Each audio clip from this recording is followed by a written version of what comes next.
Ri, de Robert Johnson. Capítulo 1. O Rei Pescador.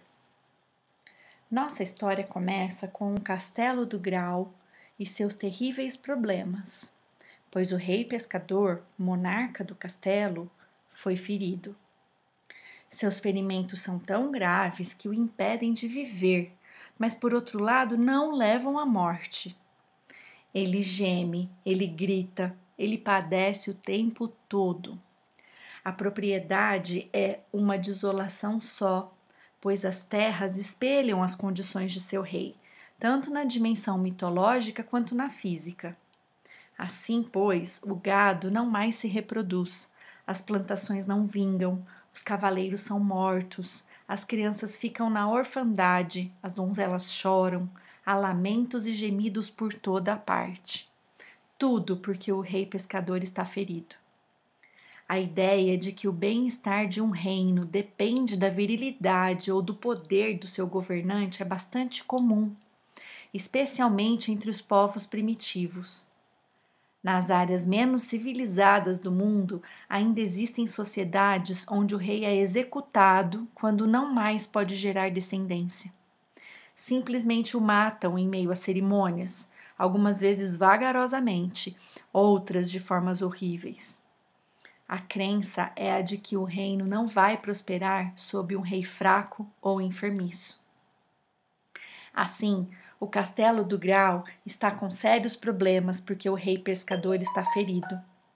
O mito nos conta que um belo dia, anos atrás, ainda durante a adolescência, ele estava percorrendo os bosques, praticando para ser um cavaleiro andante, quando deparou com um acampamento abandonado.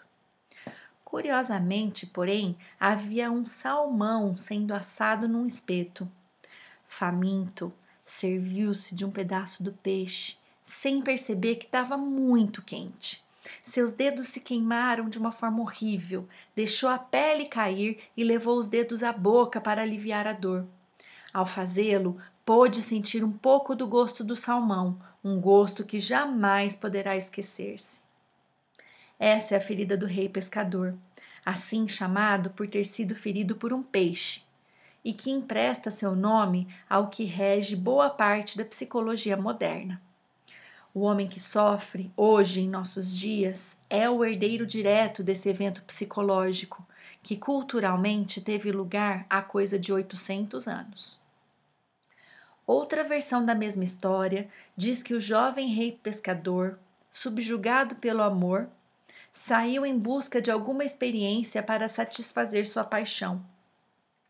Outro cavaleiro, um pagão muçulmano, após haver tido a visão da cruz verdadeira, saiu para encontrar uma manifestação de sua busca. Os dois se encontraram face a face e, como bons cavaleiros, baixaram o elmo e prepararam a lança para se baterem. O choque foi horrível. O cavaleiro pagão foi morto e o rei pescador foi ferido na coxa, o que arruinou seu reino por anos e anos. Que espetáculo! O cavaleiro que teve a visão e o cavaleiro da sensualidade batem-se num golpe mortal. Instinto e natureza, de repente, sendo atingidos pela visão de uma colisão espiritual. Assim é o cadinho dentro do qual é forjado o mais alto nível de evolução ou um conflito fatal, capaz de promover a destruição psicológica.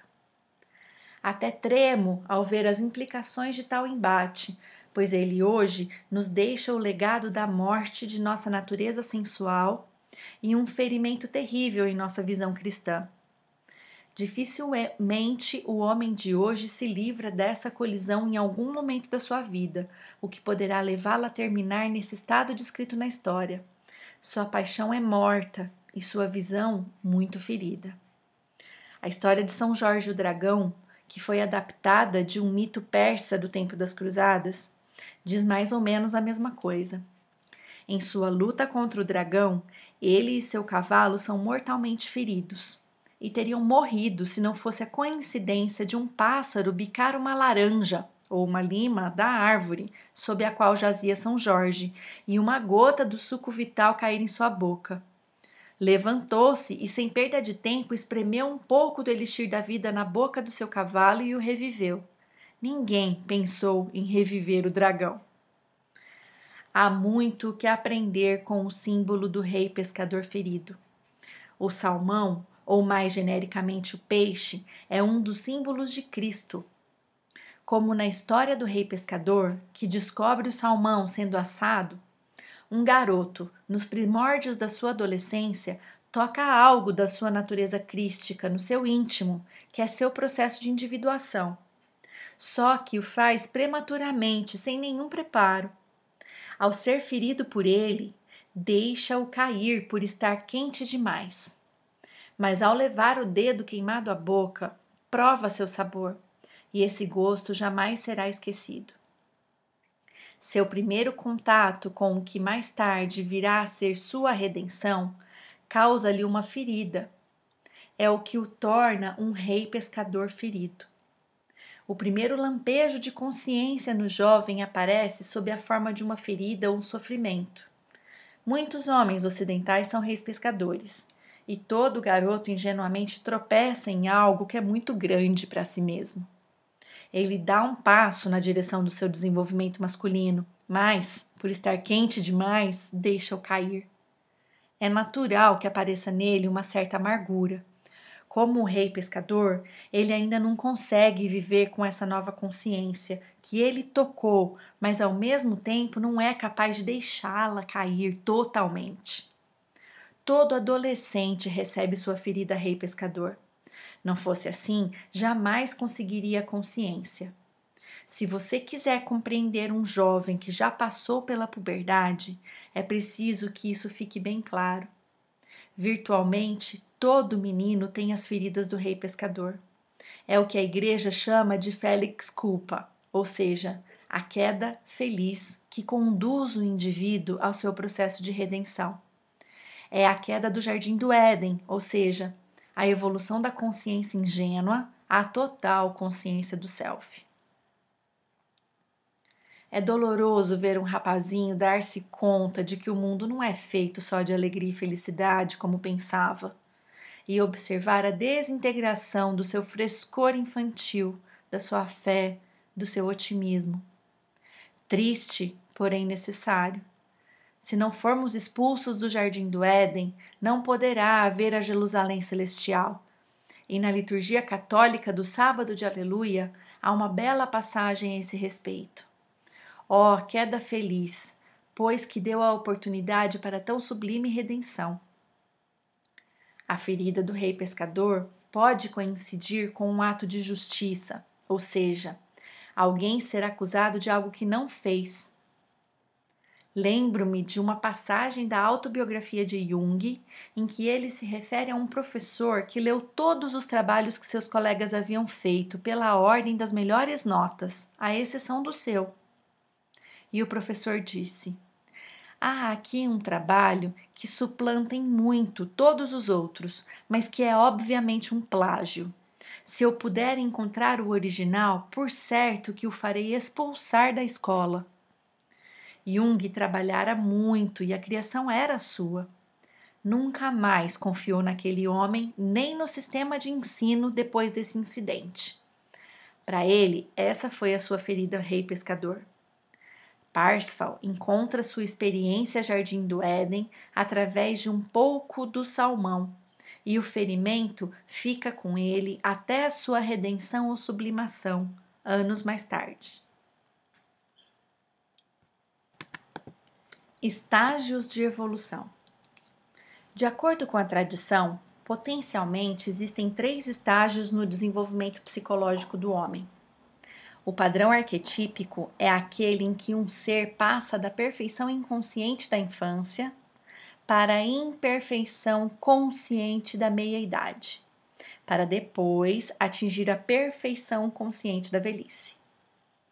Assim, o ser caminha partindo de uma plenitude ingênua, onde o mundo interior e o exterior estão unidos, para um estágio em que se dá a separação e a diferenciação entre esses 2 mundos, denotando, portanto, a dualidade da vida, para finalmente atingir o Satori, a iluminação, quando acontece uma reconciliação consciente do interior com o exterior, em harmoniosa totalidade. Estamos testemunhando o desenvolvimento do rei pescador, do primeiro estágio para o segundo. Não se pode ainda sequer falar do último estágio, antes de ele haver completado o segundo. Não é possível discorrer sobre a unicidade do universo antes de dar-se conta da sua dualidade e separação. Poderemos fazer toda a sorte de acrobacias mentais para falar da unidade de todas as coisas, mas não há chance de atuar realmente na unidade se não conseguirmos diferenciar o mundo interior do exterior. Temos de deixar o Jardim do Éden antes de empreendermos a jornada para Jerusalém Celestial. O irônico é que ambos são o mesmo lugar, mas essa jornada precisa ser feita. O primeiro passo do homem para sair do Éden e entrar no mundo da dualidade é sua ferida rei pescador. A experiência da alienação e do sofrimento que vai impulsioná-lo para o início da sua conscientização. Com relação ao garoto, essa ferida muitas vezes perturba o seu relacionamento com o meio que o cerca. Quando ele dá seu primeiro passo na direção da individuação, isso é, quando toca seu salmão pela primeira vez, começa a ser alguém por si próprio. Mas o processo só se iniciou, está longe de ser completado, o que significa que ele foi expelido do coletivo, deixando de ser um carneiro no rebanho. Seu relacionamento com outras pessoas e com a vida está destruído, mas ele não está distanciado o suficiente, o que significa que ainda não se tornou um indivíduo que possa relacionar-se bem com a vida. Diríamos que ele está numa espécie de limbo, porque afinal de contas, não está nem aqui nem lá. Assim, na medida em que é um rei pescador, ele não consegue relacionar-se bem. Alienação é um termo que exprime bem essa situação. Somos pessoas alienadas, pessoas existencialmente solitárias, carregamos as feridas do rei pescador. O mito também nos diz que o rei foi ferido na coxa, o que nos faz lembrar a passagem bíblica sobre Jacó lutando com o anjo. Jacó é ferido na coxa. O toque de algo transpessoal, um anjo ou Cristo na representação do peixe, deixa uma terrível ferida que grita incessantemente por redenção. O ferimento na coxa significa que o homem foi atingido na sua capacidade de gerar, na sua habilidade para relacionar-se. Existe outra versão da história em que o rei pescador é ferido por uma flecha que lhe traspassa os testículos. A flecha não pode ser retirada em nenhuma direção, nem para frente, para que se passe por inteiro, nem para trás, pois isso dilaceraria. Outra vez, ele é descrito como muito enfermo para viver, mas ao mesmo tempo não tão ferido que possa morrer. Grande parte da literatura moderna versa sobre a perda e a alienação dos heróis. Mas essa alienação também é visível no semblante dos que encontramos pelas ruas. A ferida do rei pescador é o carimbo do homem moderno. Duvido muito que haja uma só mulher em todo o mundo que não tenha assistido silenciosamente à agonia do seu companheiro no aspecto rei pescador. Pode ser que ela venha a perceber no seu homem, muito antes de ele próprio dar-se conta, o sofrimento, a sensação persecutória de injustiça e a falta de plenitude do vazio. Sofrendo dessa forma, o homem é muitas vezes levado a fazer coisas estúpidas na tentativa de curar a ferida e suavizar o desespero que sente. É como se buscasse uma solução inconsciente, fora de si próprio, queixando-se do seu trabalho, do casamento ou do lugar que tem no mundo. Pode até, nessa fase, tentar encontrar uma outra mulher. O rei pescador é transportado numa liteira, por onde quer que vá, e está sempre gemendo e gritando em seu desespero. Para ele não há alívio a não ser quando está pescando. Isso significa que aquela ferida que representa a consciência só é suportável quando o ferido está executando seu trabalho interior. dando prosseguimento à tarefa de conscientização da individuação que ele, despreparado, iniciou com o ferimento em algum momento da juventude. Essa estreita ligação com a pesca logo tomará um lugar importante em nossa história. O rei pescador preside a sua corte no Castelo do Grau, onde o Santo Grau, cálice da última ceia, é guardado. A mitologia nos ensina que o rei que governa nossa corte interior confere a ela e a todos os aspectos da nossa vida o tom e o caráter. Se o rei está bem, estamos bem. Se as coisas estão dentro, também tudo estará bem fora. Com o rei pescador ferido presidindo a corte interior do homem ocidental de hoje, podemos esperar muito sofrimento e alienação. E assim é. O reino não floresce, as colheitas são mínimas, as donzelas vivem desconsoladas e as crianças órfãs.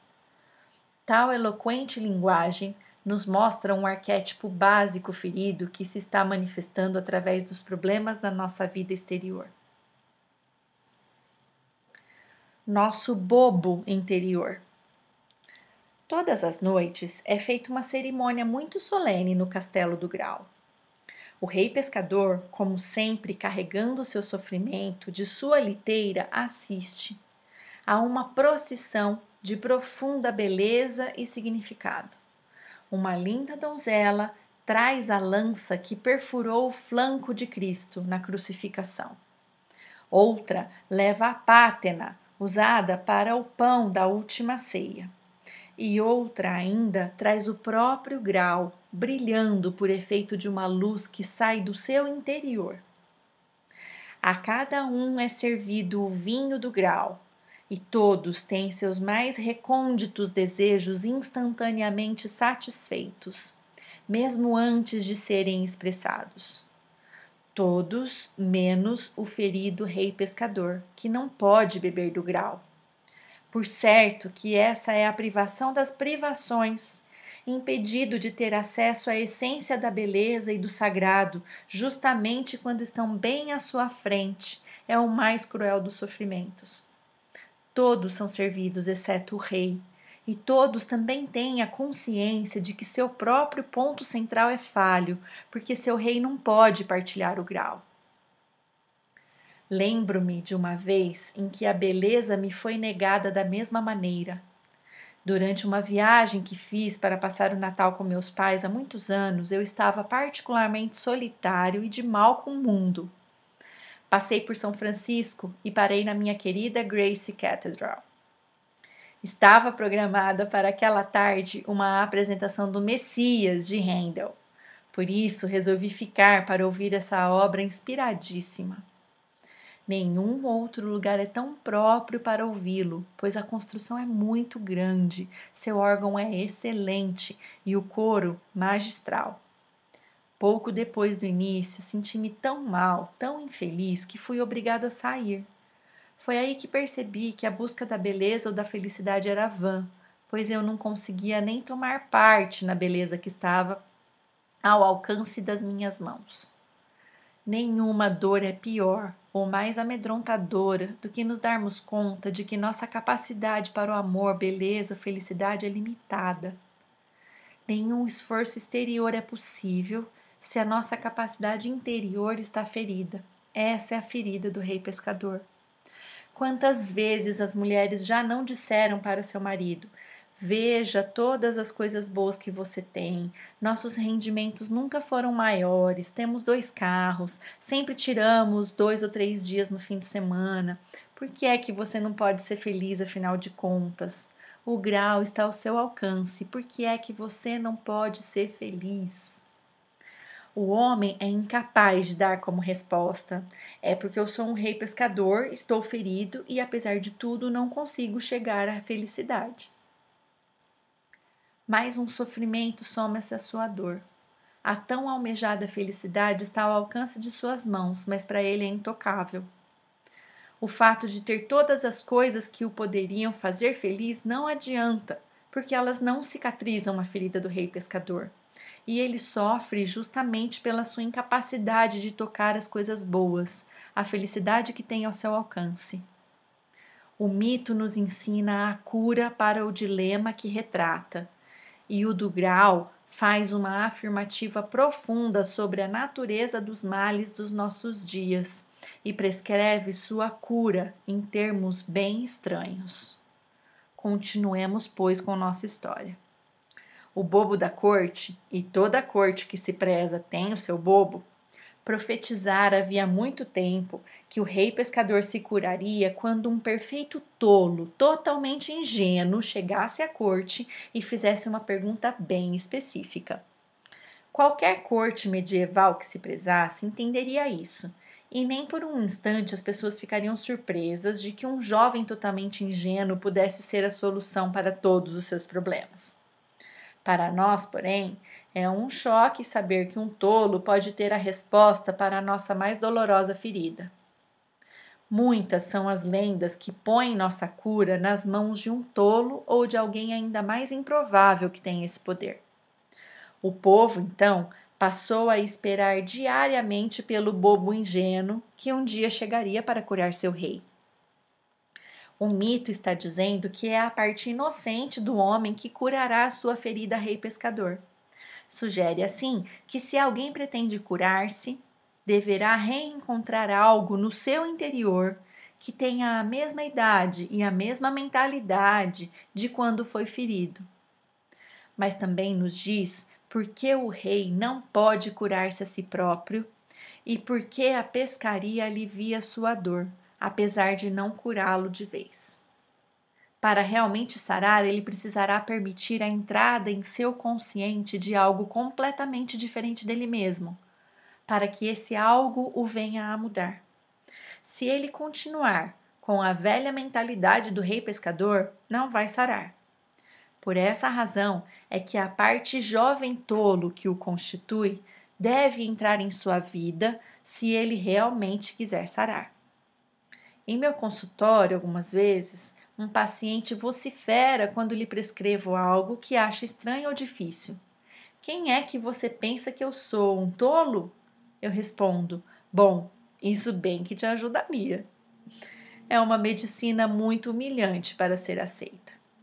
É necessário que o homem aceite olhar o seu lado inocente, tolo, adolescente para conseguir curar-se. Só o nosso tolo interior pode tocar a ferida do rei pescador.